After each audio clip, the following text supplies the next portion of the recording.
Just give us 1 second. And For then... the last time, I told you I don't know anyone named Beverly Center. Jesus Christ. It's the Virgin Mary. God, this is a Christmas miracle. Oh my God. I think it happened during the Barbie movie. It was very romantic. Yeah, well, welcome. Thank you. Welcome to Thank you. Hello. I'll get out of your I have a way. few issues. No, actually, I would like you to come over here and help me out on the tech end. Oh, that's over right, here. yes. I think you're just gonna have to push the space bar in a minute when I get myself situated in front of this deal. Okay. You tell me when. Virgin. Yeah, that's what I said. Hey-o!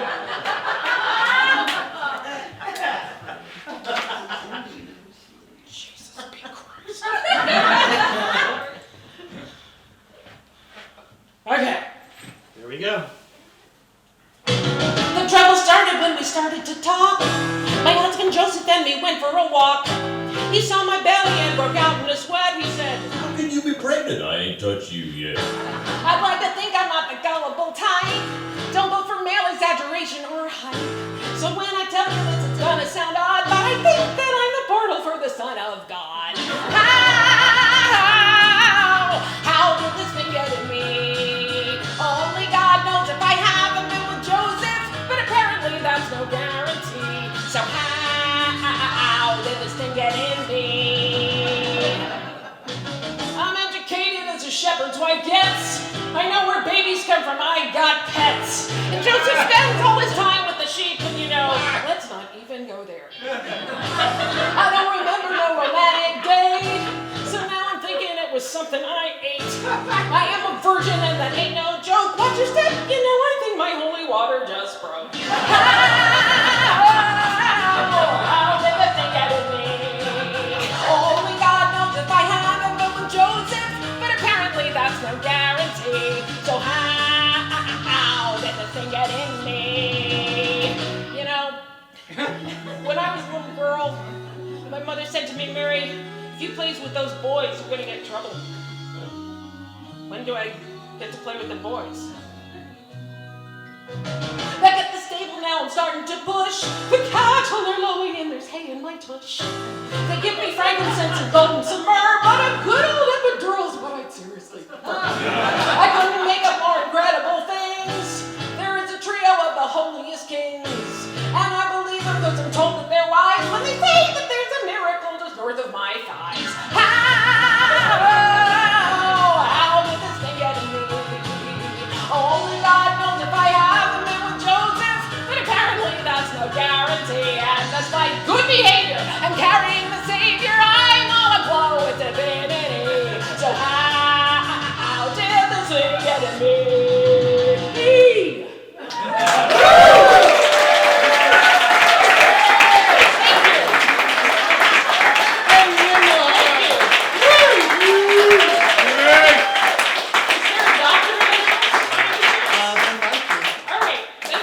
We'll see you a little later. Thank you so much. Oh my gosh. Woo! Amy Engelhart.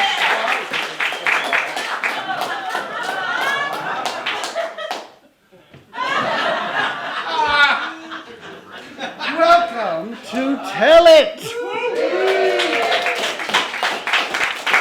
This is so exciting. It's the last show of the year, and it's our holiday show, obviously. And I want to thank you so much for being here, because there's a million different things going on in this town, especially at this time of year. So I just want to thank you for taking your time, spending your money. It's going to be a kick-ass evening, as you just saw by the fabulous Amy Engelhart, who will be back later to do a few more songs. And I am going to kick off this evening with my story so that I can get it done with and then I can drink. Okay.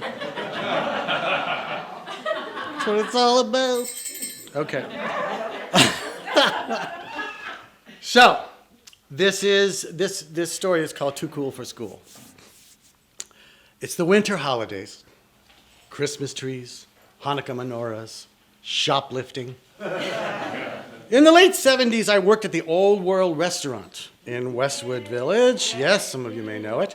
It was a health-conscious, hip eatery that served West LA residents, UCLA students, and of course, celebrities.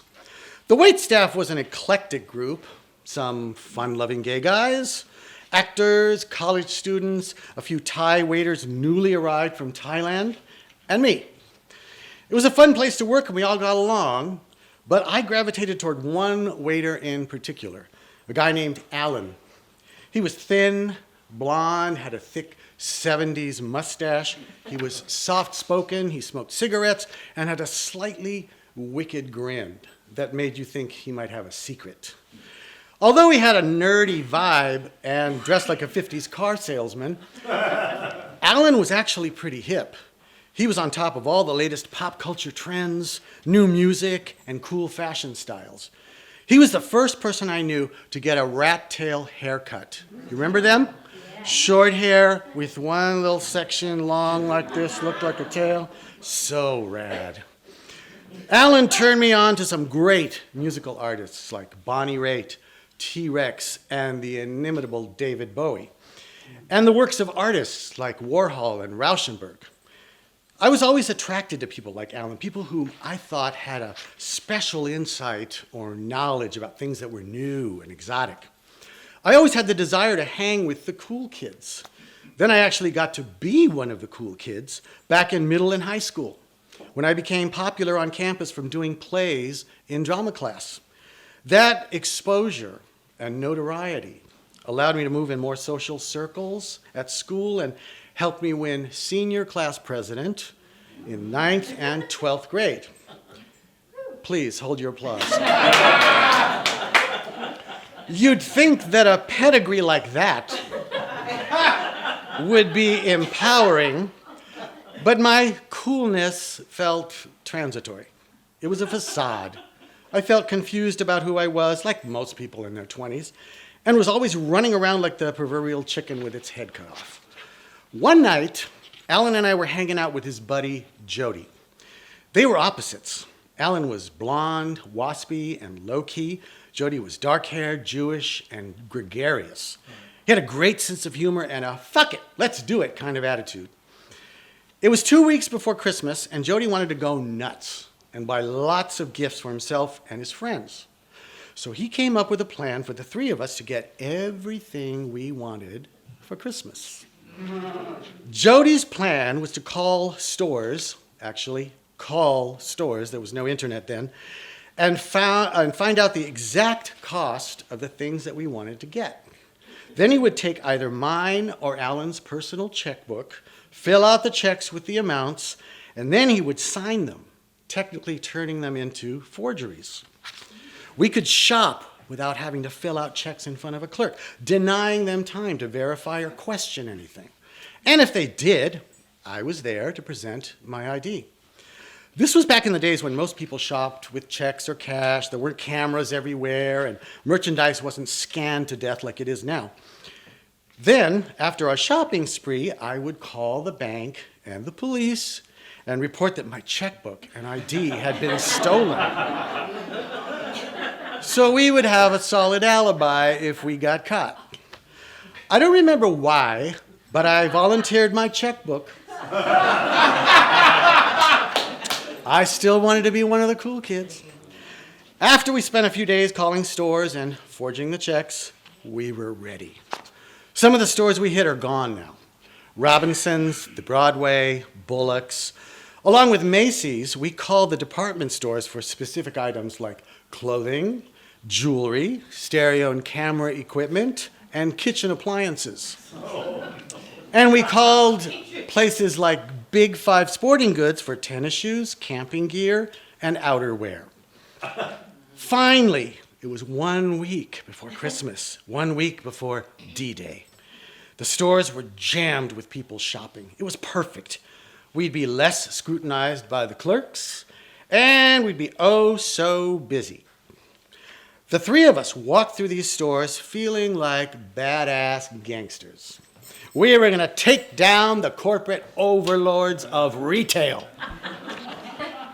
So, We'd go to the customer service desk, having called and reserved our items, and I'd present the checks. The clerk would give us our stuff, and off we went. Simple, right? An elegant, well-planned heist. Not like these crude, vulgar flash mob robberies that you see on the news today. I mean, total chaos. No. We were just three guys shopping for the holidays. I psyched myself up for this adventure, convincing myself that I was like a noble outlaw, like Robin Hood. We were robbing from the rich to give to the poor. Us. First world poor. Not hungry, not destitute, just three guys who needed ego strokes, a desperate self-esteem boost, and stories they could tell later in life in shows like this. It worked so well, we decided to stretch it out to a second day. When the weekend was over, I reported my checkbook stolen as planned, and we waited.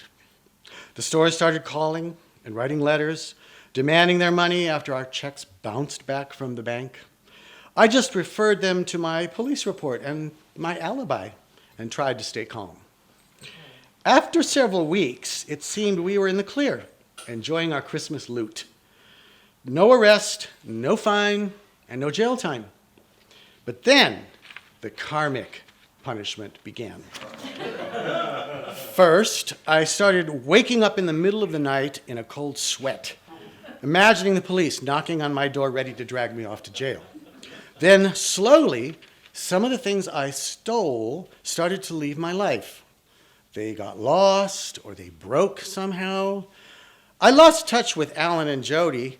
Then, over the next 12 years, I was mugged in LA 4 times. Once at gunpoint, once at knife point, and twice by assault. Life is energy, cause and effect. What you put out there, you will receive.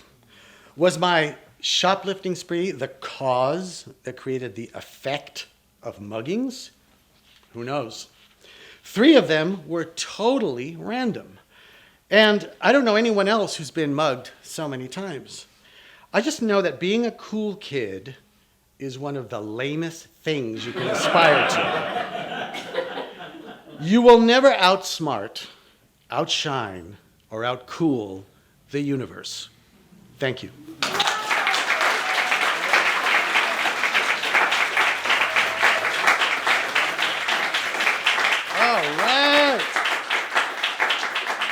Sean is a native Angelino who loves to travel. It all began when he was 3 years old and his grandmother finished up his potty training on his first cross-country flight.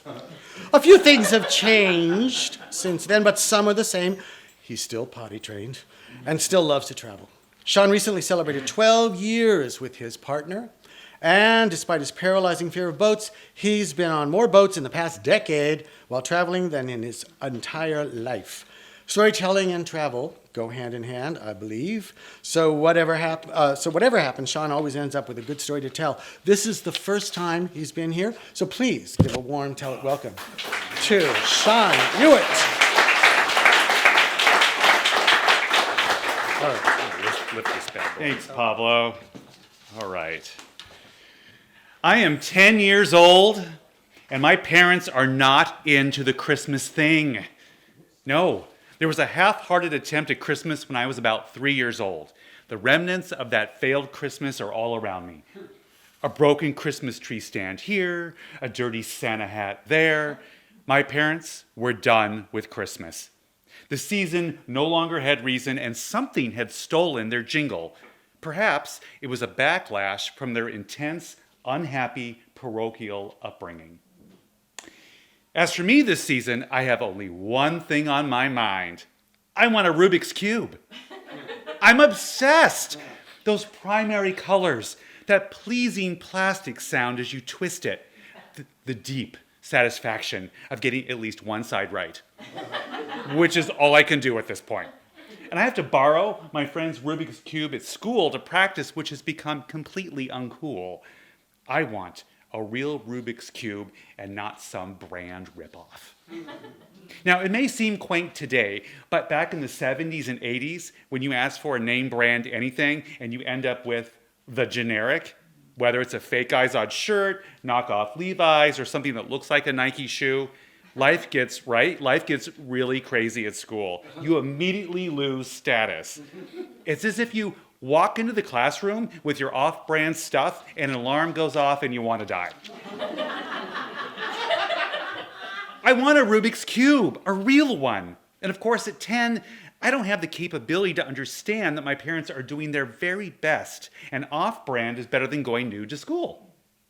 And something tells me I should be grateful for any present I get, but the ribbing I get at school overrides any sense of empathy I should have. So enter my grandmother. The woman literally secretes Christmas. If the whole year was Christmas, she'd be happy. Each year, my parents drop me off to spend the holiday break with my grandmother and roll their eyes when my grandmother and I, scream Merry Christmas to each other and go running to each other across the courtyard. My parents speed away as fast as they can. Grandma says, okay, Sean, I've got everything planned. We're going to assemble my Christmas card list, but I need your help as I can't see as well, and I need you to help me mail things, and your desk is set up over here. My grandma shows me my space, and I look across into her living room. Her big tinsel tree is up, and it literally looks like she took It's a Small World and exploded it inside her apartment. Remember those color wheels? I know I'm stretching here. She would plug the color wheel ahead. It would do, the lights, the green, the red would go on the wall. And then I'd walk around her apartment and then some Santa thing would start babbling in the corner. Man, I love this stuff. And I say, Grandma, I got to ask you something. All the kids at school have a... She cuts me off. She says, no time to chat. We're getting ready to go downtown. We have to hit the sales. I'm like, drats. The Rubik Cube request will have to wait. So downtown 1970s Los Angeles is a gritty, messy, scary, loud, polluted, beautiful, wonderful thing. The department stores still have their wide escalators and brass poles and oak paneling. It's the last gasp of that wonderful grandeur of the big luxury stores in downtown Los Angeles. And my parents count on these shopping trips with my grandmother because it pays for my clothes for the whole year and we don't have enough money for them to buy it for me. So after I'm trying on lots of clothes, I'm dragging around shopping bags full of what?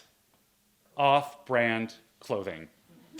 Once again, the animal on my polo won't be a crocodile, but more something like something the crocodile would eat.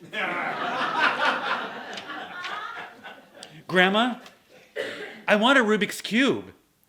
Grandma looks at me like I'm insane or speaking another language. A what? It's a toy, a puzzle thing. It's important that it's a real Rubik's Cube. Can I show you where they are in the store? I mean, I'm really working this. She says, we'll see if we have time. Oh, she is missing my desperation. I'm running out of time on this shopping trip. While we wait for the bus to take us to our next destination, I lock eyes with the Santa bell ringer on the corner. Now, sometimes, you all know this, sometimes it's hard to tell in Los Angeles if the bell ringers are real or false. So I feel my grandmother tap me on the shoulder, and she gives me a couple bucks, and I carefully approach the bell ringer and put the cash in his pot. And I take a closer look at this Santa. He's more man than Santa. He's grateful, and he smiles, and I'm taken back because he has no teeth. And privately, I think to myself, ugh, off-brand Santa. The bus arrives, and we head over to the church. This is not parent-sanctioned, and Grandma doesn't care. My parents made it clear that I wasn't to be exposed to any religion ever in any way, no matter what, at all. My grandmother's answer to this, it's not religion, it's Christmas. It's our secret. Don't tell them. So we enter the cathedral, and my grandma shows me how to light a candle for my grandfather who died in the 1940s. And the incense and the music and the holiday decorations, it's all so magical. The saints look down on us while we sit. My grandmother closes her eyes and says some prayers, and I just sit there. And then I think, A prayer. I have one.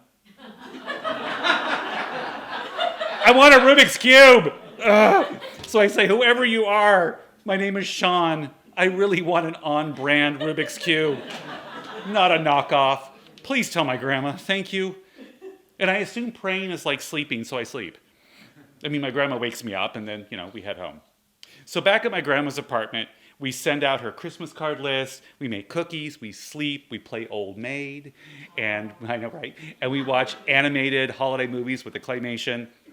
Christmas morning comes, and I'm sitting by her tinsel tree, just staring at it. What if the Rubik's Cube isn't there? Or worse, what if it is there? It is not a real one. My parents will never buy this for me. This is my last chance. My grandma comes out of her bedroom with a great big box, and she's like, I got you your own tinsel Christmas tree to set up at your house. It's gonna drive your parents crazy. She's got this massive grin on her face. And she goes, oh yeah, and I got you this. I slowly unwrap it. I'm so excited. I am so excited I can barely open it. I peek inside just a little bit. And holy cow, it's a real Rubik's Cube. I almost pass out. My grandma says to me, Merry Christmas, Sean. I couldn't do Christmas without you.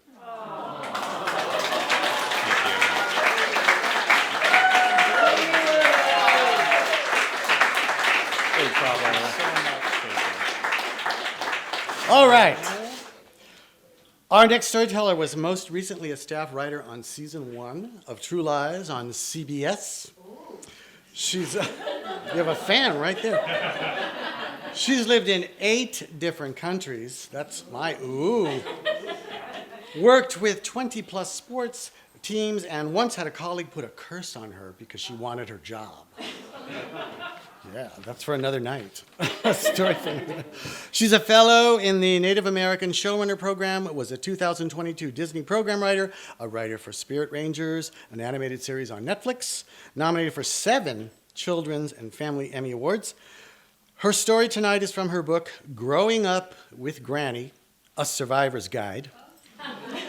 She's thrilled to share her story with us, and she brought a Hickory Farms sausage sampler. You'll see why. She brought that to share with all of us. Please welcome back the lovely Chris Krenwelge.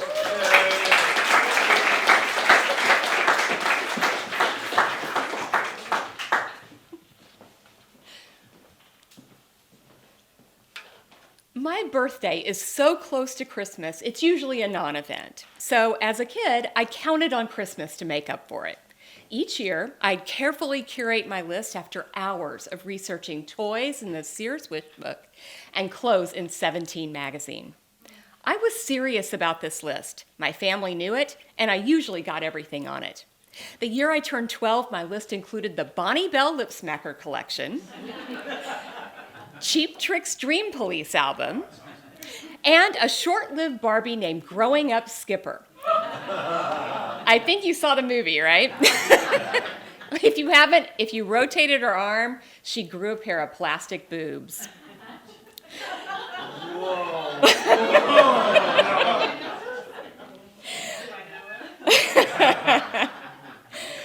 Nobody could really get me what I really wanted for Christmas. I wanted my mother. She had died of cancer the year before, and this was my family's second Christmas without her. I can't remember the first one, other than crying a lot. So I hope this one would be better for all of us.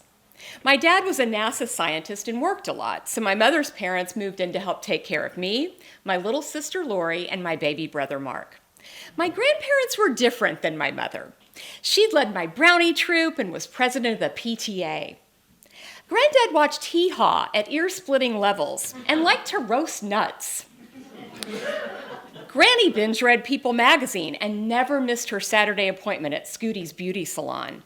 Granny's motto, never pass up celebrity gossip and always, always look your best. We had a great Christmas surprise planned for Granny and Granddad. The week before, my dad had taken us to the Hickory Farm store in Sharpstown Mall. When we walked in, we saw a gigantic basket on the center display. It was the Hickory Farm sausage sampler, and it looked delectable. It had pepper jack and cheddar cheeses formed into brick-like shapes, which conveniently needed no refrigeration.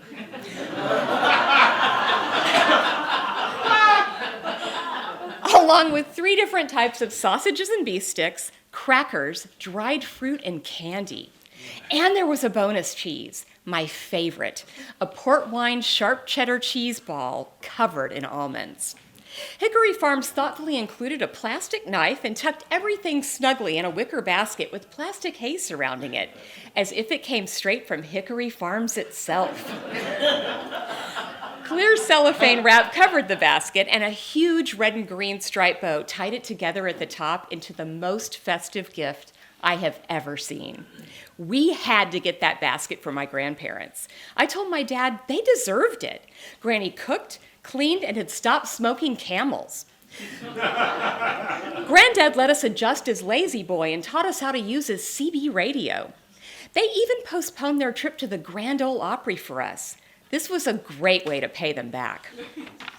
To my surprise, my dad didn't need much convincing.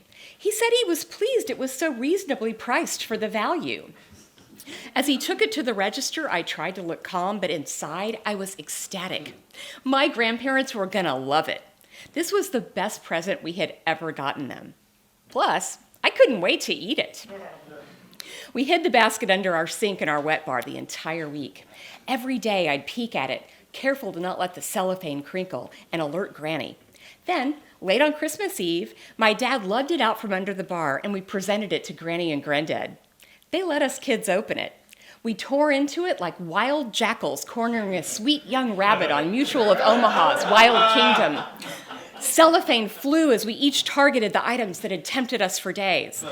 Lori, who was 9, headed straight for the Ritz cracker lookalikes because she loved the fake butter taste. Mark, 6, chomped the head off a chocolate Santa. I grabbed the plastic knife, hacked off a piece of the cheese ball, and spread it on a hexagonal onion-flavored wheat cracker. I didn't stop there. The knife easily cut through the spicy beef stick. I left the reddish color rind on, stuck the slice on top of the cheese, and ate it as an open-faced cracker sandwich. The first bite was euphoric. The cheese was sharp, but tempered by the sweet port wine. The almonds were semi-crunchy, softened in taking on the flavor of the cheese. Also a little of the plastic wrap, but who cared? The beef stick, vinegary and salty, way better than a Slim Jim. Granny opened the foil brick of pepper jack, cut a piece, and ate it with a slice of salami. She said it was delicious. Granddad and my dad joined in. I hadn't seen my family so happy or contented in a long time. Then Granny asked if we wanted to open presents. Duh! We ran into the living room. We were allowed to open one present on Christmas Eve. It was never a surprise. We always got cute pajamas. But when I ripped open the box, I saw the ugliest pajamas in the universe.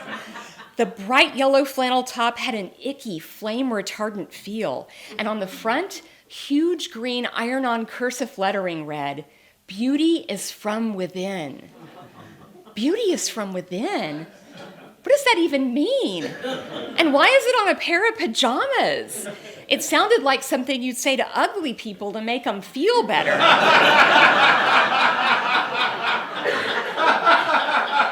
I was going through an awkward preteen phase. Did Granny think I was ugly?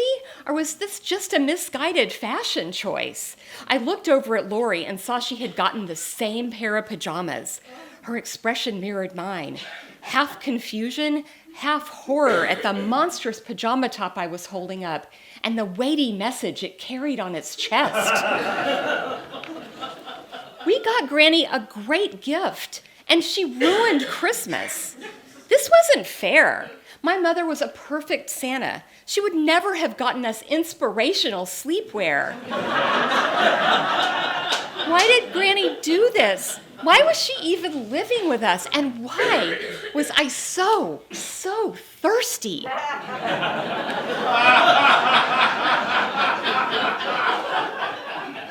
Suddenly, Suddenly, Granny, who was standing in front of us taking photos, clutched her chest and said, "I can't breathe." Her face paled, her eyes closed. She told Granddad to call an ambulance and collapsed. Granddad loaded Granny into our green Ford station wagon. My dad yelled he'd call us from the emergency room, ran out the door, and sped off. This was years before cell phones, so we had no way of knowing what was happening until he called or they returned. Maybe they'd just come home from the hospital with one less person, like they had with my mother. Lori, Mark, and I huddled on the living room floor bawling. I felt selfish. All I wanted was my mother back. This piece of me was gone forever, and no lists or gifts or anything could fill that void. I felt guilty I couldn't accept Granny's gift, awful as it was, without questioning her motives, or accept Granny as she was. I wasn't practicing what those pajamas were preaching, and now Granny could be dying on baby Jesus' birthday. We eventually stopped crying. Mark played with his Tonka truck while my sister and I stared at those hideous pajamas. I smelled the formaldehyde rising from the fabric and mixing with the scent of the spicy beef stick. The basket sat there in limbo, its delights no longer irresistible. Not even my beloved cheese ball. A few hours later, all three returned. Granny was alive. The doctor said she had an allergic reaction to something in the Hickory Farms basket. Probably one of the preservatives. They pumped her stomach. She felt weak, but better. She and Granddad said Merry Christmas and went upstairs. My dad tossed the basket into the trash and said it was time for bed. Santa would be waiting to make a visit. And no, he would not want the rest of the pepper jack. I was so relieved I hadn't killed Granny with the Hickory Farms sausage sampler.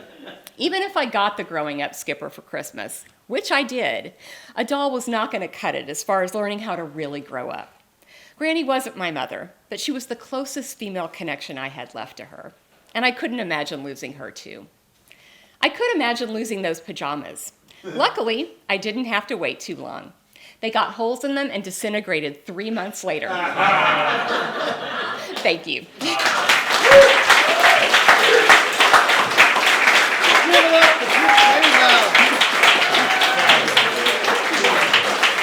Oh my gosh. Oh boy. Does anyone still wear pajamas? Sometimes. Oh, that was wonderful. I'm sorry about losing your grandmother. And, those things are hard. But so funny. Great, thank you. Our next storyteller was the recurring Doris Klumpus on Seinfeld, and she has recently become a TikTok sensation. She's written humorous essays for the New York Times, LA Times, and many more, and she's performed her solo shows on 3 continents. She also has a new book out called The Book of Annie, right there, on sale at Amazon.com and in our lobby this evening, and she's here tonight so she can autograph it for you. She's about to tour the U.S. with the Moth main stage and has had recent press on Access Daily, Inside Edition, the CBS Evening News, and Dr. Phil. She also teaches storytelling, and we always love it when she's here at our show. She is the inimitable Annie Corson. Is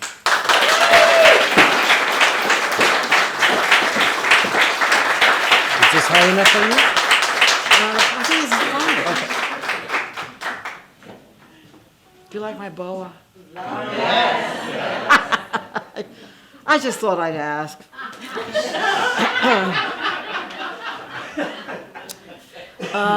There is a lot I like about Christmas. The mulled wine, the smell of pine leaves, the twinkling lights. Did I mention the mulled wine? There's a lot I don't like about Christmas. I get really sick of those non-stop carols that start somewhere around Labor Day, especially the yuck versions with drum machines and Vegas stylings. A beautiful hymn like Silent Night should not be crooned like a 50s pop single. Silent night, ba-dum, ba-dum, ba-dum, holy night, ba-dum, ba-dum, ba-dum. Also, I'm not sure why you would observe a religious holiday by stampeding Best Buy on Black Friday. I mean, At least Hanukkah has universal significance. Who doesn't love fried food?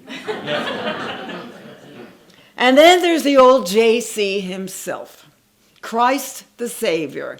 The image is not very joyful. The blood, the thorns, the nails, but most of what this Pico Kami Jew had to say is pretty cool. Let's face it, with all his talk about peace and compassion and social justice, Jesus was the Bernie Sanders of his day. But my biggest problem with Christmas is having to say it. I guess it's a Jewy thing, but the word just sticks in my throat. Merry Christmas, Merry Christmas, Merry Christmas. One year, some friends suggested we attend midnight mass. And I was kind of curious, so I said, yeah, why not? The church looked quite festive with shimmering candles and pine wreaths and huge red velvet bows. I was wearing a bright red top like most of the other women because when you're a fish out of water, it's good to be fashion appropriate. The ushers were very friendly, which meant a lot more muttering of Merry Christmas, Merry Christmas, Merry Christmas. The service started, and there was the usual annoying up and down and standing up and sitting down, and worst of all, kneeling, which was not just annoying, but painful. And there was way too much incense, nostril clogging, suffocating clouds of incense.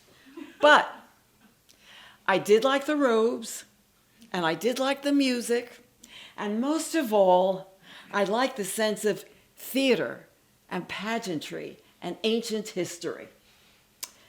And then they walked down the aisle, carrying a large doll that represented Jesus, the infant Jesus, and he was being held high up in the air so that everyone could worship him. And I thought, okay, now I get it. I get what this whole Megillah is about.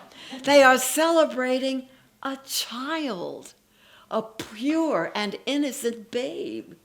Forget that nasty crucifix. This is an image I can relate to. I started to be really glad I came. Then it was time for the sermon. Father Dylan's talk was about kindness, as in the world needs much more of it. We must each remember to practice kindness every single day of our lives. It was not very profound. It was pretty basic stuff, a notion that's as simple and sweet and innocent as a newborn child. But it resonated with me because I had suspected for a while that I was not kind enough. And the reason I suspected it is because people kept telling me that I was not kind enough. I am judgy and short-tempered and do not suffer fools gladly. So, inspired by Father Dylan and wee baby Jay, I resolved to change. When I became annoyed with my husband, Benny, for ignoring ways and choosing the longest route possible when we were late for a doctor's appointment, I was now going to take a breath and remind myself that he's the one doing all the driving. When I was exasperated with my brother-in-law for constantly disrupting conversations with weak puns and lame dad jokes, I would remind myself that he never comes to visit without fixing everything in the house that needs to be fixed. When I went ballistic listening to some jackass asshole prickhead politician spout untrue and ignorant and racist and woman-hating cow dung, I would take a breath and... Okay, that one I couldn't figure out. But those resolutions were minor. The new Annie needed to perform an awe-inspiring act of kindness because even in acts of virtue, I still feel the need to compete. So, I decided to bring a box of holiday cookies to a bunch of unhoused people who hang out in our local park. To tell you the truth, I really don't like having those vagrants there. I mean, they are grimy and frightening, and when our home was burglarized, the cops said the thief was probably one of those homeless guys. But you, Annie, wants to show empathy. I fantasized about delivering my holiday treats to the encampment and making friends and coming home and finding a package on my doorstep containing the stolen jewelry and the iPad and the car keys and the checkbooks. And there would be a note inside saying, "Hey, lady, thanks for the cookies." And so, moved to tears at the thought of my own goodness, I marched over to the park. When I got there, I discovered that I had forgotten to bring the cookies, which was a good thing because when I passed the scary homeless people, I realized I never would have had the courage to approach them. Now, some folks would say, it doesn't matter, it's the thought that counts. And those folks would be dead fucking wrong. Because it's not the thought that counts, it's the deed that counts. But I still believe in Father Dylan's message. Be kind, be gentle, be tolerant. And from now on, when the holidays roll around, I am going to say to one and all, with all the clarity I can muster, Merry Christmas.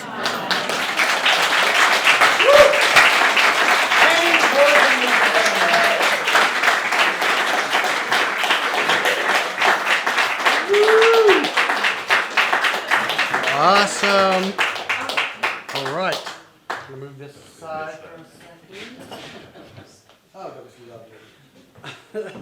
Okay, while our special musical guest is setting up, I'll tell you a little bit more about her. Amy also created Tune In Time. It's a New York Musical Theater game show at the York Theater. And she's recorded 4 albums and toured the U.S. Europe circuit as the sole female vocalist writer for the Grammy-nominated genre-busting band, The Bobs. Yeah, they were wonderful, wonderful. We really got a chance to see them. So Amy is going to honor us with another song, and then after that, we will have our intermission. So, are you all set? I think so. Okay. We'll find out. All right. Thank you, Pablo. And You're welcome. you know, Pablo and I met each other 2 million years ago doing Comedy sports. comedy sports. Yes, the improv show. Oh my gosh. Didn't I meet you in Milwaukee? Yes, yes. And then we reunited here at a show, at Yes, another storytelling show one night. Yeah, because I didn't know anyone in LA when I moved here in 19. And so I was doing comedy sports to meet people, and then So cool. And we have some former comedy sports members in the house this evening. So great. So please welcome once again the fabulous Amy Engelhart. Thank you. I just took this down a little. So I'm sure you all saw that fabulous spread of evil that is out in the lobby, contributed to by your lovely basket out there. And I just had a sampling of the Trader Joe's cookies myself. And that's actually what I want to talk about right now. You know how in the holidays sometimes we make these promises to ourselves and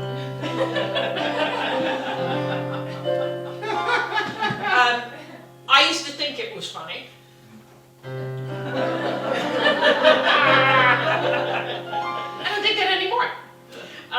Yeah, people, you know, I'm gonna go to all these parties. It would be rude not to eat all of this, you know, wonderful food, and then that's it. The first of the year, that's it, right? We're done. We're done. I'm gonna turn over a new life. New life. Wow. Oh, I get it. Leaf life. Okay. I'm gonna turn over a new leaf, and here's the thing. There's some awesome stuff on that TV. Not just the Trader Joe stuff. So what I would like you all to do with me tonight is take this vow. That this is going to be it for us. And we'll do it together.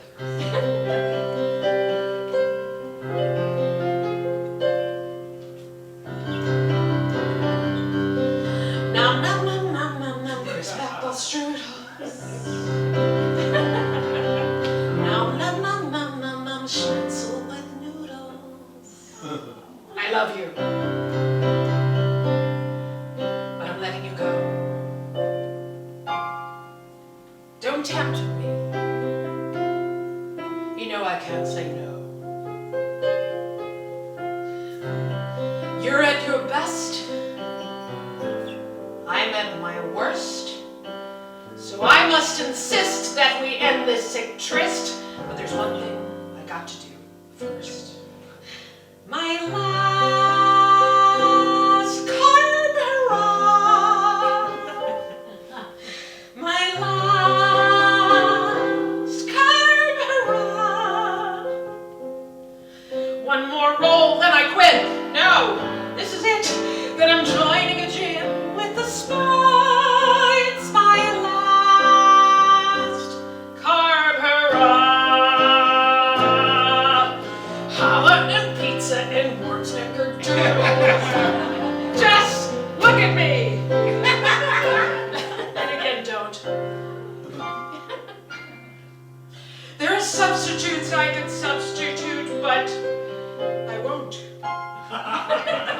I gave up pants. Much too tight. You go straight to my head like the dark Russian bread I am giving up after tonight. It's my last carb hurrah. Oh yes, my last carb hurrah. There will be tears, oh yes. There will be beers, and I'll most likely unhook my rides. My last carb hurrah. Oh, I'm not a springy young chicken, and I need to exercise more at all. The older you get, it gets harder to eat like you did, let's say, decades before. I'm a liberal, good-hearted person. I have great legs and fat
available, and she has some CDs out there, so please take a look.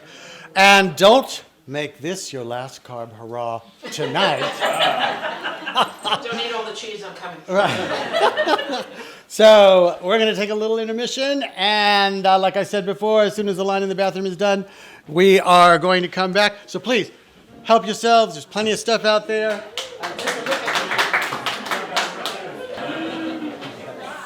Tis the season. Great. Okay. Before we begin the second half, please, I want to remind everybody about our mailing list. If you're not on it, please sign up before you go. Don't forget we have books out there, CDs, we have codes for free downloads for music, so take advantage of it all. Yes, and thank you again for being here. I also want to thank the people that help make this show happen. First of all, David Kaufman and Lisa Picot, who run the Young Actor Workspace. So thank you very much.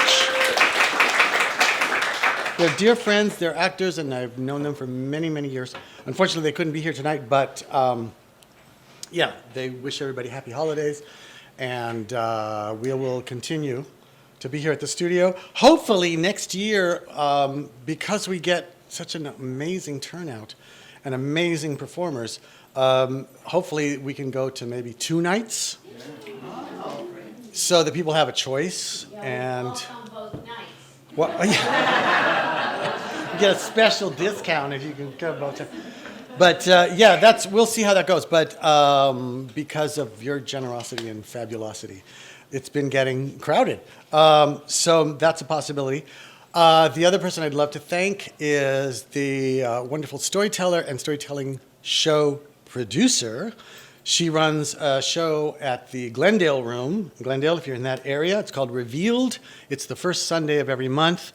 It's similar to this show, but she doesn't do themes. It's just, great stories. And she always has a wonderful lineup of people. She's the lady that's been taking your money and setting up the table, the beautiful Erica Blumfield.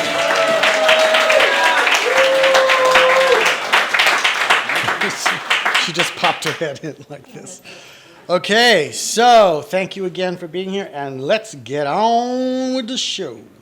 All right, our next storyteller is a 5-time Moth Story Slam winner. He's performed in storytelling shows across the United States and Canada, and his stories have been featured on iHeartRadio, CBS Radio Storytellers, KCRW's Unfictional, and the Risk podcast.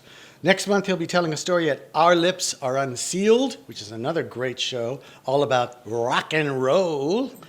Stories from the music business on January 20th at Tom Bergen's. Please welcome the lovely Sam Fierstein.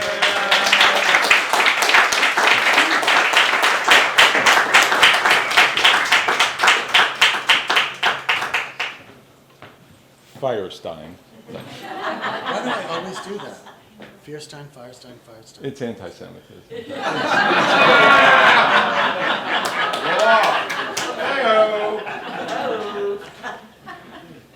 So it was Christmas 2000 and I don't know, whatever, it was years ago.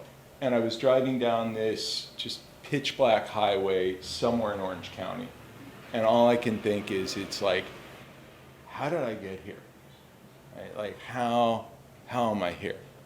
And I'm in Orange County, right? That was a party. That was easy. It was that earlier that year I had turned 40, but I didn't turn just 40. I was 40 never married, which had never been the plan, right? The plan had always been, I was convinced since I was a little kid that I was gonna meet her, the one, and happily ever whatever, but it never happened. And look, don't get me wrong. My life was good. My life was really good. In fact, my holidays were great, right? The night before Christmas Eve, I'd been at this huge party. It was packed with people and food, and there was live music. And I just spent the day at the Laker game, and we kicked the shit out of Boston, so it was extra good. And then, and in a couple days, I was going to be flying to Tahoe to go snowboarding for New Year's. I mean, my life was good. My life was really good. It just always felt like there should be something more. And that's what was eating away at me as I was coming around this curve. and in the middle of the road was just this like glowing pot of light. It was a toll booth.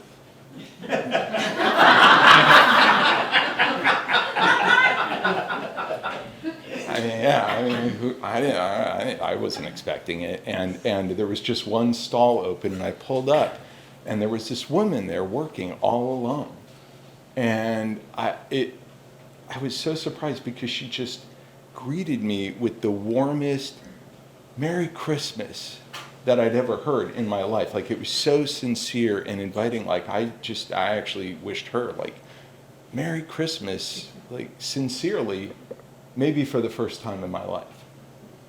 And, you know, we got to talking, we had a little bit of chit chat or whatever, and I saw that she was reading a book, and I go, oh, hey, so what are you reading? And, you know, and I'm expecting like, oh, you know, 50 Shades of Eat, Pray, Twilight. And it's like what everybody's reading always and everywhere.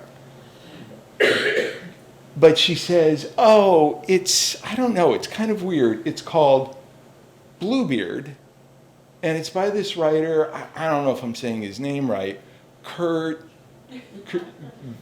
Vonnegut? I'm like, you're kidding. And she goes, you know the book? I'm like, the autobiography of Rabo Karabekian, the most reviled artist of his time?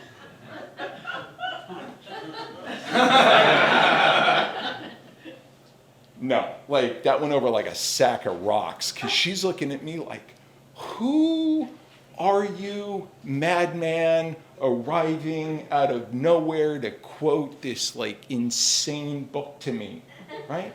And I'm just staring at her. I'm just as confused because clearly she has no idea who Kurt Vonnegut is. But that doesn't matter, I mean, because the thing is, she didn't know who Kurt Vonnegut was, and she was reading that book, Bluebeard, right? It wasn't Cat's Cradle or Breakfast of Champions, right? Like one of those books that's just everywhere. And I'm looking at her and I go, can I ask you, is it okay, can I ask you, why are you reading that? And she looked at me and she just kind of considered, and I could see the hesitation. But she took a breath and said, my fiance just died. And somebody suggested I read it. They thought it would help. And I could see it. I could see it in her. Like she was ashen and just shattered. And we started to talk. Her name was Meredith. We were around the same age. I think she was a couple years younger than me. And she told me, he got the flu. Well, we thought it was the flu. He kept getting worse. It was just getting worse. And we went to the emergency room and they admitted him to the hospital, and he died 5 days later. That was 6 days ago.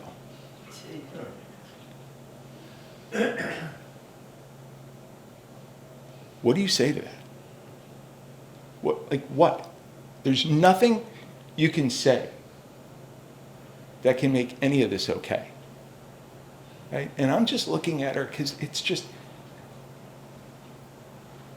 she's supposed to be at home, right? Like she had won, right? She had won. She had met her one, her love, and she was supposed to be at home celebrating Christmas with him, like right then, not sitting in the middle of this dark road in a horrible reality. And we're looking at each other, and she says, you know this book. And I told her, I said, yeah, actually, I'm a really big fan of the writer. So she says,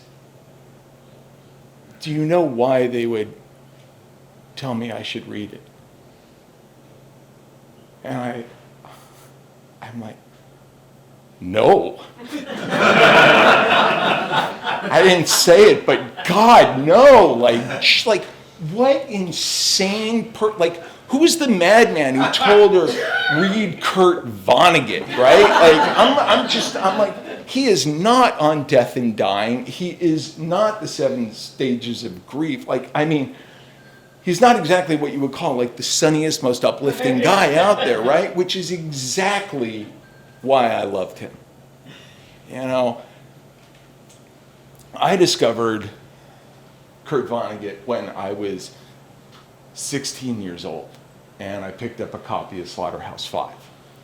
And I'd been reading everybody at that point. I'd been through Hemingway, and I'd been through Salinger and Faulkner and whatever, and it was just, the thing was Vonnegut was different. He got it. He knew how brutal and hateful and violent and unrelenting life was. He knew.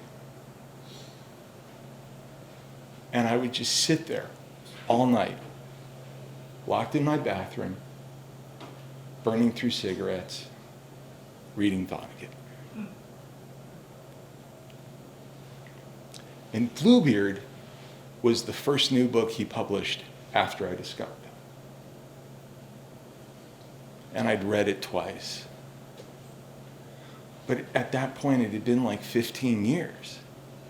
And just fragments were coming to me, bits and pieces, because she's looking at me, hoping, waiting for something. And I'm just thinking, and the pieces that are coming to me, it's like Jackson Pollock's car wrapped around a tree. The Armenian genocide. These are not funny things, but it was World War II, right? Just standard issue Vonnegut. Except for the ending.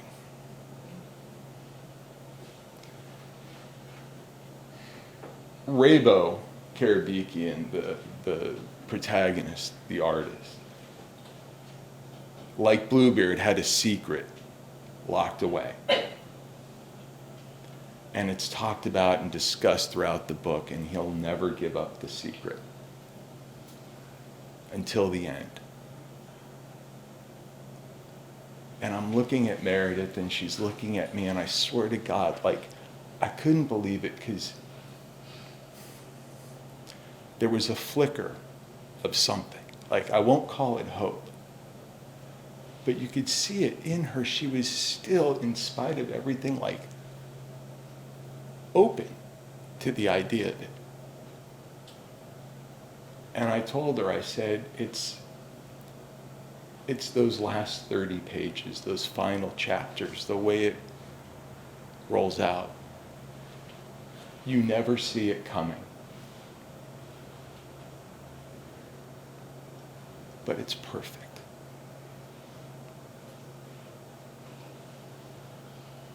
It's my favorite ending to any of his books. And we just sat there, and she considered it, and she nodded, and I told her, I said, I'm so sorry, I wish there was something more I could have done for you. And she said, no, you need to know.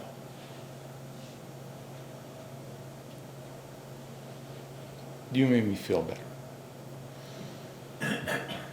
And we had another moment or two together and wished each other Merry Christmas, and I left.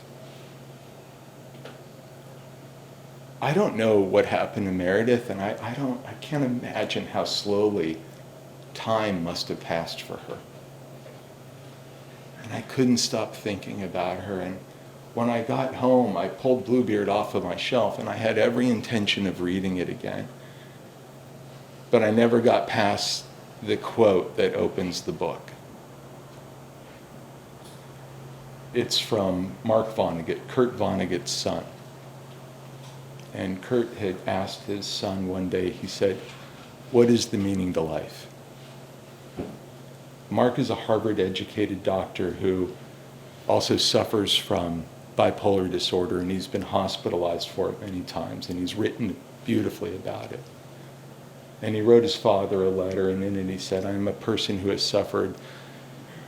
I've lived through life's highest highs and suffered life's lowest lows, and what I've come to understand about life, the meaning to life is, and this is the quote that opens the book,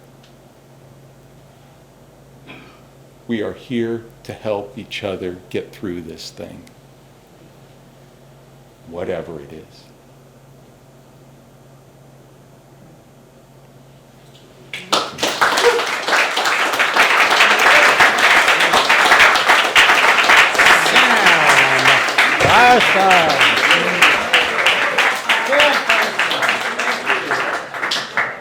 Thank you, thank you. What a lovely story. It's amazing how you never know what's around the corner, what's coming up down the road that could possibly change your life or change your perspective. Thank you, Sam. All right, our next storyteller. He's been a long-time Tell It contributor who's very excited to be part of tonight's holiday extravaganza. Over the years, when I've asked him to tell a story at the holiday show, he always says he doesn't have one. But he did. He just hadn't finished it yet. Let's all give a big Tell It holiday welcome to Keith Blaney and his story, The Last Day of the Year. 10, 9, 8, 7, 6, 5, 4, 3, 2, 1. Happy New Year! Should old acquaintance be forgot and never brought to mind? Should old acquaintance be forgot and days of old lang syne? So let me get this straight. As soon as the clock strikes midnight on December 31st, when the old year ends and the momentary promise and ejaculation of the new year begins, that's the exact moment when we join together as a random community of inebriated lovers and strangers crammed into uncomfortable, crowded spaces, and immediately sing out, should we just completely forget all of our old friends and redact the memories of times gone by and never fucking think about them again until we die or not? Right out of the gate, day one, an existential crisis. Can I at least finish my drink? No, I gotta choose. Now, it's not even 12:01. Apparently we do. All because of an ancient Scottish poem some musical genius turns into a song. Then people in one tiny Scottish town magically turn into a ritual at the giant plaid finish line of their Scottish New Year's Eve they naturally call Hogmanay. And to this very day, this drunken, lifeless Scottish funeral dirge sticks. And singing it real slow to jumpstart the new year every year becomes a cornerstone of the whole world's New Year's Eve fun in perpetuity forever. Which is why the first question we ask ourselves in the first minute of every new year in a song is, so which people and memories do we bring with us forever? After I decide, what am I supposed to do? Do I write it down? Do I tell somebody? Do I tell you? And I have only my own ancestors to thank. Bored as fuck and a few bottles into the pandemic, I dropped my DNA in a box and sent it to somebody somewhere. And a few weeks later, unsurprising news flash. Find out I'm way more Scottish than I am Irish, which may explain in more specific genetic detail what's up with all the anger. So I'm looking your way, Scotland, and a big fat happy hogmanay 2 weeks early to those who celebrate. Okay. It's not just the song, man. It's the day. The day before, that day. Not the first day, the last day. The last day of the year, every year, New Year's Eve is my birthday. The first joke I remember making about my birthday is, the second it's over, everybody fucking goes nuts.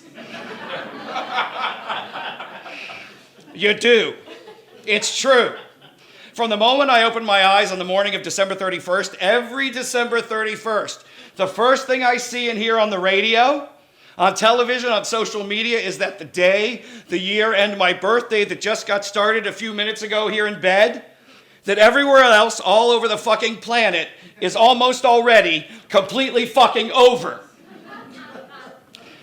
From the day before, on an island south of Java, all the way till the end of my birthday on Pago Pago, it's pretty much game over. And not just over. Entire continents in native garb, dancing hand in hand around national monuments, with choreography, celebrating my birthday's complete completion, reveling to physical and emotional excess. We've all been there. Jumping up and down, setting off fireworks, binging, purging, shooting bullets in the sky, exorcising demons, releasing doves, shitting on failed relationships, sacrificing goats, spreading ashes, fucking in hot air balloons in the sky, screaming at the top of their global lungs, announcing to me and the rest of the world that my day, my special day, my birthday is already completely fucking over. Can I at least finish my coffee? Then you get folks like comedian Gina Ippolito who tweet in, I'm just putting it in your brains now that LA better have the most raging, rocking, horny NYE parties this year. After the 2023 we've earned it. Start planning now on October 30th. Thanks for the super early, unrealistic New Year's Eve goals, Gina. I get that 2023 was super challenging, but fuck you. You just made the whole thing that much harder. From the moment it starts, we're all on the clock, and I just want some cake. From here, things escalate pretty quickly. Suddenly, everyone's dropping giant things from high places. Miami drops a giant orange. Atlanta drops a peach. Memphis drops a giant guitar. New Orleans drops a pot of gumbo. Other cities drop giant acorn sausages, pickles, salmon, and cheese. North Carolina drops actual live possums. Gently lowered down in plexiglass boxes, like in olden times. Then there's always fancy New York City with their giant, ominous, luminous Waterford crystal ball hanging there above Times Square, looming. And as soon as I figure out where everybody goes to the bathroom that involves an actual toilet, I may even give that annual shit show a try. Ooh. And it's the extra super special secret and magical night when all the restaurants all over the world gather together to celebrate their very especially extra special surprise magical Preaks Feeks night, where all the prices magically triple and fucked up seating schedules like landlocked cruise ships that never sail anywhere magically appear. Ooh. It's noisemakers and champagne and funny hats. It's cocktails and cocktail weenies. It's confettis and streamers and these blow things that are so much fun, they don't even have a fucking name. BulkPartySupplies.com calls them party blowouts. But that's just made up bullshit, and BulkPartySupplies.com fucking knows it. It's tuxedos and sequins and dead Christmas trees. It's Harry meeting Sally, clothes tossed in piles, and who do we kiss at midnight? It's tax deductions for babies and newlyweds. It's the list of the people who died. And all the coupons expire.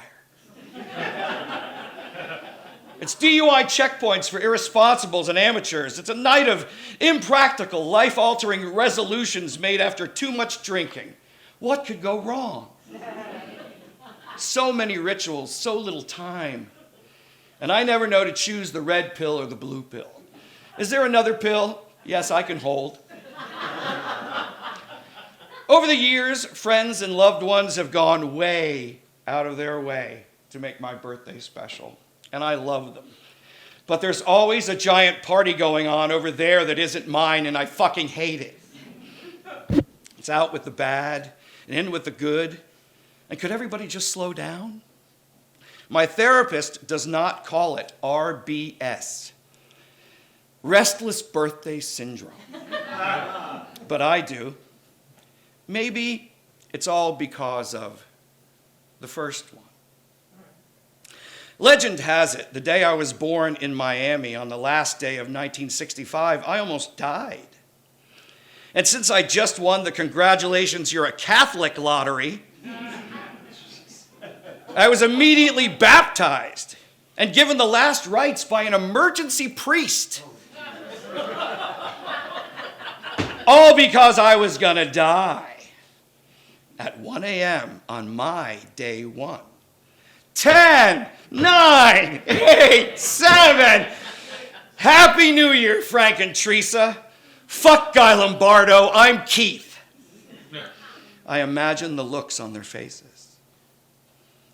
The redhead baby New Year's Eve was deathly allergic to vitamin D, which apparently sucks for babies, redheads, and humans. I got better eventually, but Christ. Almost dying on your birthday is a hard act to follow.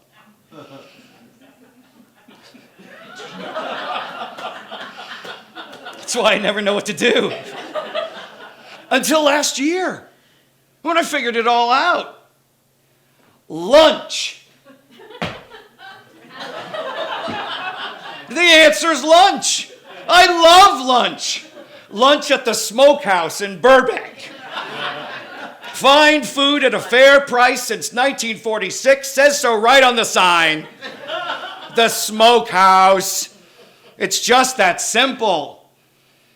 Gazing out across the pitch black, holiday perfect, nearly empty restaurant at noon. Because duh, everybody else in the world is fucking going out tonight, and why did it take you so long to figure this out? I look up at the million or so twinkling lights on the ceiling, and I see it all, suspended in time and space, all the balloons, the confetti, the sparkles and streamers, these bullshit things, probably a few of those, all the madness, safely tucked behind an enormous fishing net, high above my head, not going anywhere, ready to break free, just not yet. And no Preaks Fees. Glorious. Food was great, the candle had a cake, they sang the song. I got another reservation at noon on the last day of this year. So I can't blame the other song, man. The Scottish one, Auld Lang Syne is magic.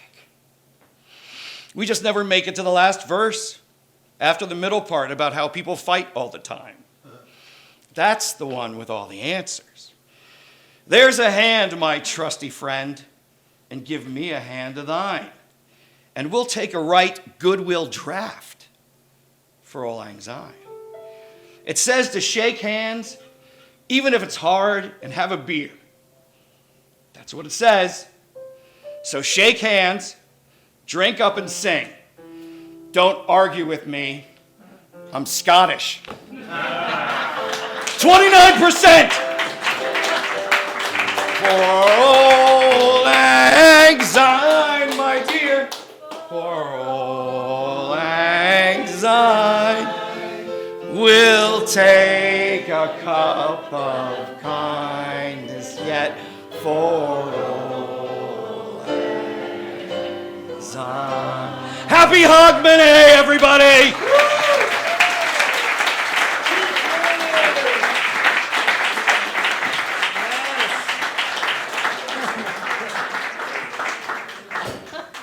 Don't worry, I'll take care of that. I wanted to fix it. I broke it. I have to fix it. I broke the shoe. Oh, Keith, that was so fun. Oh, I have a song for you, too. It's your birthday song. Oh. This is your birthday song. It isn't very long. I love it. I'll take that. All right. Oh, hello. I broke it. I told you I broke it. No, you didn't break it. Oh, you just have to spray it. There we There go. we go. See? Another Christmas miracle. All right. Thank you, sir. And we'll be thinking of you when we sing that song. All right. Our final storyteller has an extensive background in theater, winning numerous awards, including an ovation and 2 Los Angeles Drama Critics Circle Awards.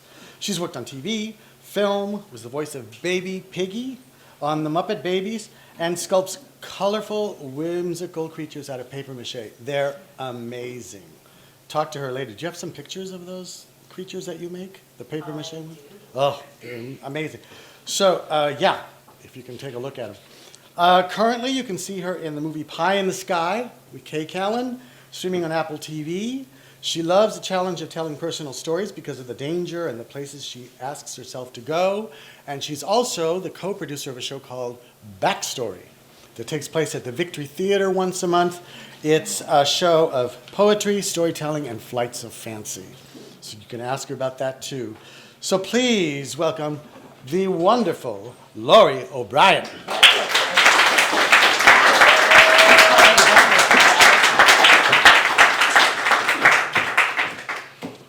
Ah. Oh, yeah, you're right. I can tell already.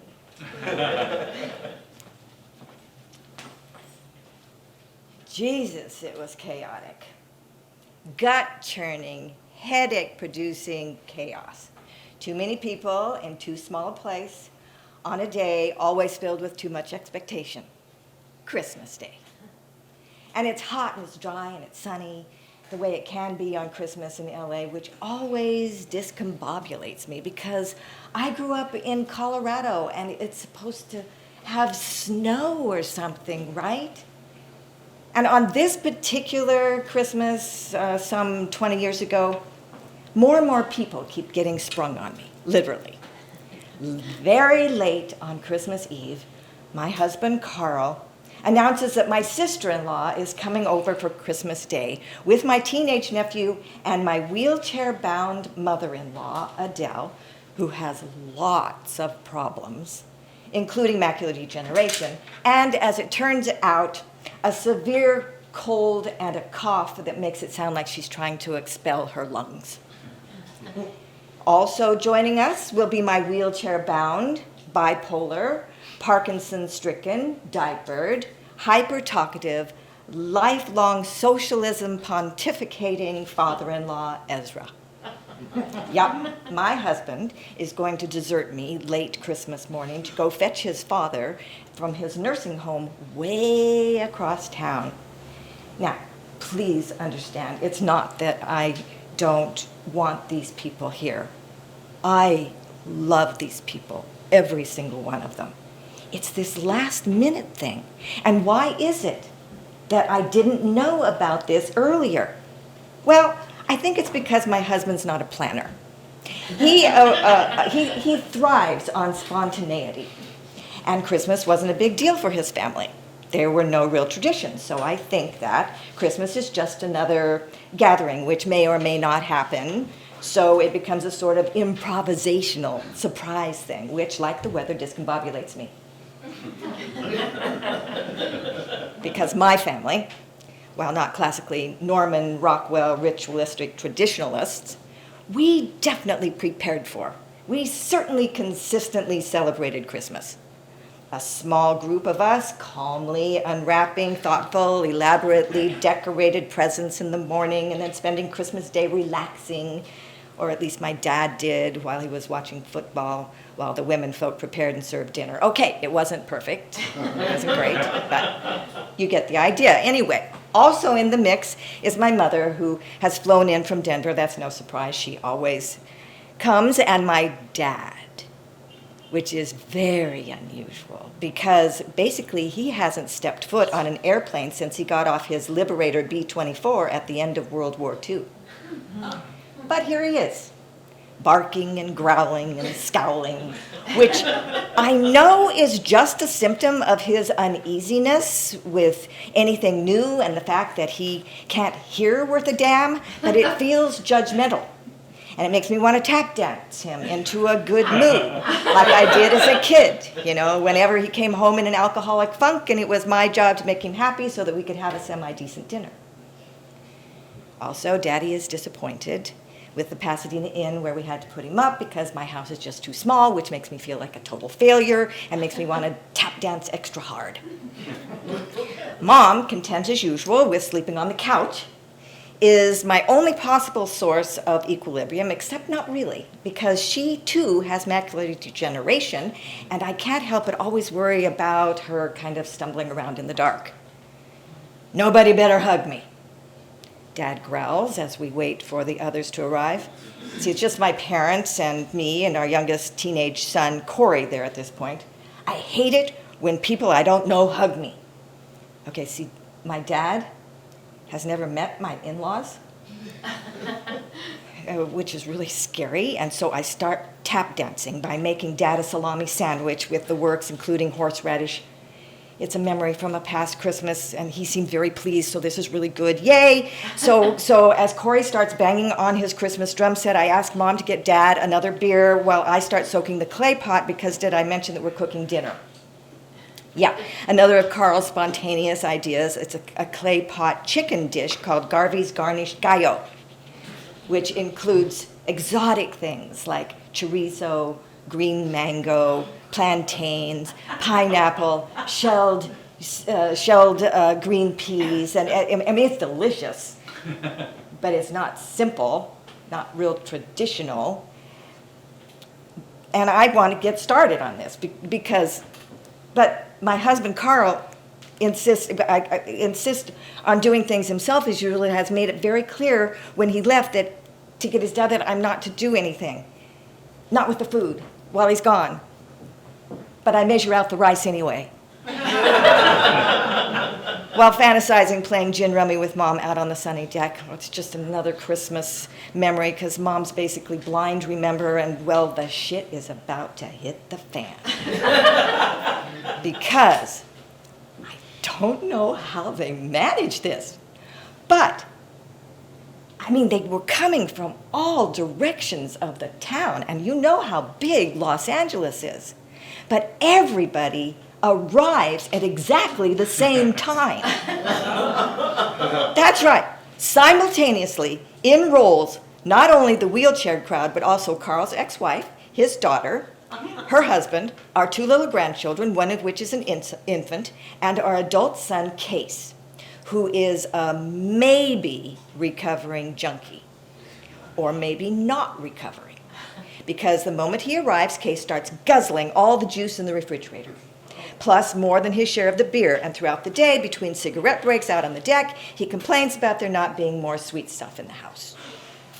The first thing that my mother-in-law does is struggle up out of her wheelchair, grab my dad, and not only hug him, but kiss him straight up on the mouth.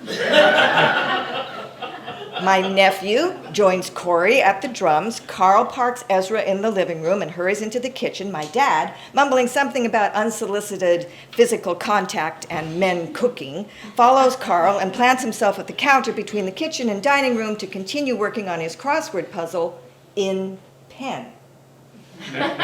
Reminding me how Daddy and I used to decorate the Christmas tree, hanging one piece of tinsel at a time on the branches while listening to It's a Wonderful Life on the television. Everybody else is kind of crowded into the living room, angling around the wheelchairs, the drums, the 2 dogs, the cat, the guinea pig, and the Christmas tree. I offer water all around and begin distributing presents that I dug up someplace to everyone. Just small tokens like framed pictures of Corey for my in-laws. Adele gets frustrated with the wrapping paper and then with not being able to see the photograph, and she begins weeping loudly about her pitiful eyesight. So my mother, appearing from nowhere, kneels before Adele, blind as a bat herself, probably seeing half as well as Adele, begins cooing and touting positive thinking and visualization, and Adele, all snot and tears, attempting a smile, coughs right in Mom's face.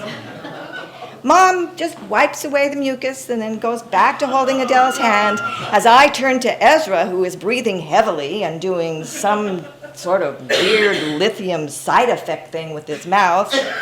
Socialism in our time, he says, I gotta go to the bathroom. I see that Carl is in the kitchen up to his elbows in chorizo, so I start rolling Ezra towards him. Because I'm not taking this man to the bathroom.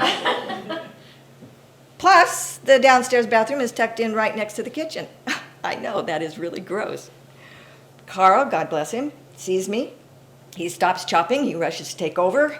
He maneuvers the wheelchair through the tight doorway and through the kitchen and past my dad, who is diligently working the hell out of that crossword puzzle, all the time covertly stealing peeks at the drama that is unfolding. Mom's still tending to Adele. The boys have added a bongo to the cacophony. My grandchild wants juice, but there isn't any because Case drank it all. My sister-in-law is just sitting calmly admiring her antique bell present. And there's paper and ribbons and toys everywhere, and raw but diced foodstuff ready for the clay pot that's been soaking way too long. And see, Carl and Ezra don't completely disappear into the bathroom because it's too small. And so Dad and I have front row seats. And this is where the shit truly hits the fan. Because Carl has to change his dad's diapers, his dirty, shitty diapers, and then go back and forth between kitchen and bathroom, continuing to cook, refusing my help. You're going to have to ask him why that is. I vigilantly monitor his hand washing. Thank you, Jesus, for nail brushes in the kitchen. So eventually we do all sit down in various spots throughout the house to eat what turns out to be delicious Garvey's garnished gallo. My dad loves it so much that he takes the recipe home. And surprisingly, as Adele is leaving, he bends down and he gives her a quick little hug. Okay. Nothing profound happens that day. But besides Mom catching Adele's hideous cold, which means that Mom had to stay with me on the couch for another couple of weeks, which I actually really loved, nothing bad happens either. There were no crosswords, no hurt feelings, no food poisoning.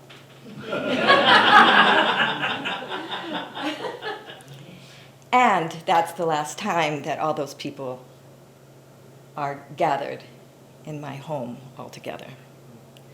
Because since then, 5 of them, Adele, Ezra, my mom, my dad, and Case, have all passed away.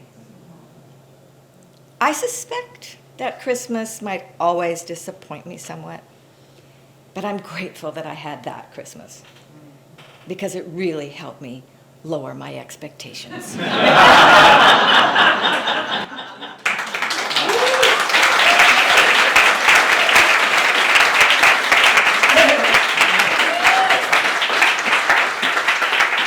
Roy O'Brien. Thank you. It's been a rough time last few years, as we all know. So yeah, a lot of loss, a lot of broken hearts. So it's so wonderful when you can all keep those memories alive, all the people that you love, when they can come together Thank you so much. So, we're going to close tonight's show with one last song with the wonderful Amy Engelhart. And again, thank you so much for being here. And we really are grateful, and we want you to have the happiest holidays ever. So please welcome one more time the beautiful Amy Engelhart.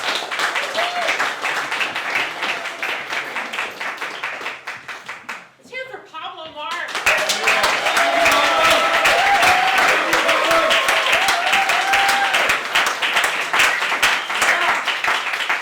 Thank you for putting together such a wonderful array of tales for this occasion. I'm actually going to pass around my mailing list in case you didn't have a chance to sign it. And I'm putting out a new album this year. I just recorded. So you will get the notice of that.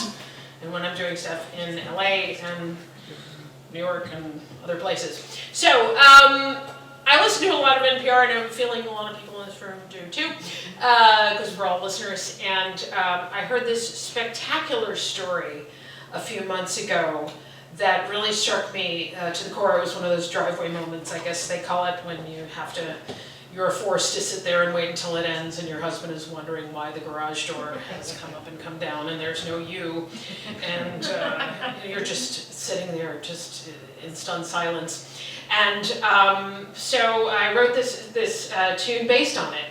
Basically, there was an interview of this gentleman who had published a book of his photos, marine photographer, and he was discussing the book, very well-known wildlife photographer, and when he was describing the photo that I'm going to tell you about, he started crying, and the interview stopped, and the interviewer was crying as well, and I was crying as well, and probably most of the listeners, and I was struck so by this message that I came inside and wrote this.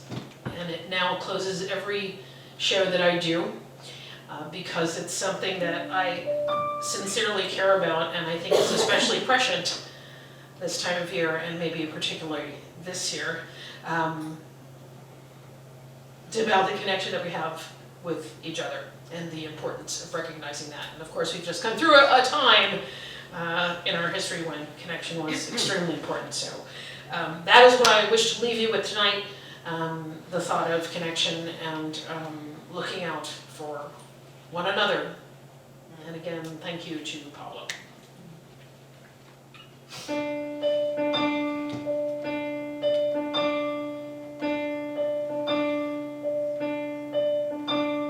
Hundreds of miles from landfall, in the cold, wet, infinite blue, my job is to photograph wildlife, and I am here studying you. You are a large wild predator, I'm your small possible meal. Though I have watched you for hours upon hours, I can assume that I know what you feel. Because you're you, I'm me. You're beautiful. I'm beautiful, sure. But you need dinner and I need a photograph. You're you, I'm me. Here on the deep blue sea, here on the deep blue, dangerous sea. Yesterday you caught a penguin with your giant, incredible teeth. You gave it to me, but it got away, 'cause I'm slow and it's not what I eat. You did this 4 times with a live one, then you offered me one that was dead. I suddenly knew you thought I couldn't feed myself, so you provided me my daily bread.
forced to connect every day, interact with the rush and the madness in a very unmeaningful way. And your picture hangs in my kitchen to remind me life is real, and it fills me with infinite gratitude for the faraway, wild, indescribable blue, for the gesture of kindness, simple and true, for the gift of a meal, for the heart inside you.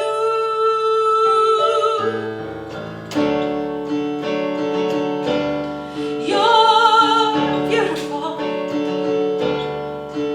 I'm beautiful. Sure. We both at dinner and I got my photograph. You're you, I'm me.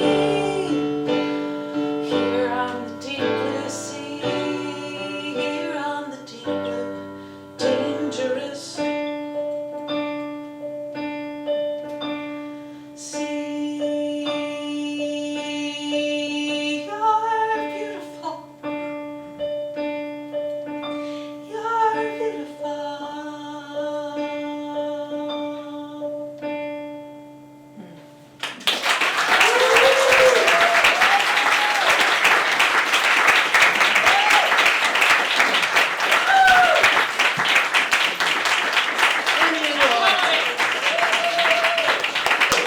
Let's have all the storytellers come up on stage, please. Come on up. So I can introduce you once again.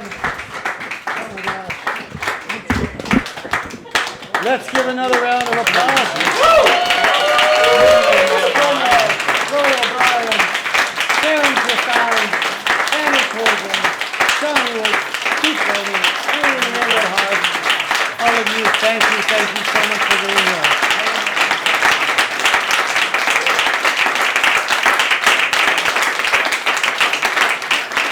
Thanks again for making this a fabulous year and a fabulous show. And please, drive safely as you go home.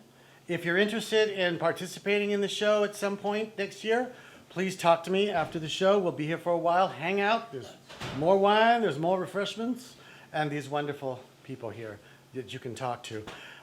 So just remember, if you have a story to share, don't keep it to yourself. Tell it! Thank you.